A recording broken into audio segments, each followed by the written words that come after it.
हमारे 3 मुझे लगता है कि स्ट्रेटेजिक ऑब्जेक्टिव्स हैं। एक तो पूरा हो गया शॉर्टेस्ट टर्म में कि अल्लाह ने नुसरत या कामयाबी भी दी, और उसके अलावा उसके बाद सीज़ फायर भी हो गया।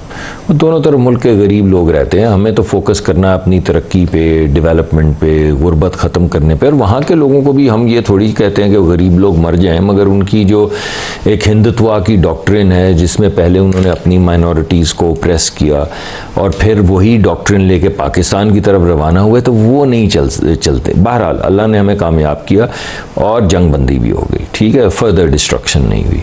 हमारी मीडियम टर्म स्ट्रैटेजी जो है वो पानी से रिलेटेड है, क्योंकि पानी का नहीं है ये मामला पूरी सिविलाइजेशन का है। पानी को मैं हमेशा ये कहता हूँ कि पानी क्या ओरिजिन है, पानी का दरिया है, पानी क्या बेसन है, या पानी एक सिविलाइजेशन है जिसे आप इंडस वैली सिविलाइजेशन कहते हैं।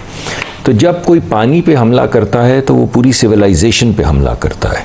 तो हमारी मीडियम टर्म जो स्ट्रैटेजी होनी चाहिए, ऑब्जेक्टिव जो होना चाहिए, वो ये है कि हम पानी की जो ट्रीटी को उन्होंने डालने की कोशिश की, अगरचे उसकी गुंजाइश ही नहीं है। आप कभी पानी पे प्रोग्राम करेंगे तो मैं आपको बताऊंगा। वर्ल्ड बैंक के प्रेसिडेंट ने खुद कह दिया, वो जो बंगा का स्टेटमेंट है उसमें खुद कह दिया कि ये यूनिलैटरल, इसकी कोई सस्पेंशन है ही नहीं, गुंजाइश। जो चीज़ हो ही नहीं सकती उसको हम क्या रिकग्नाइज करें।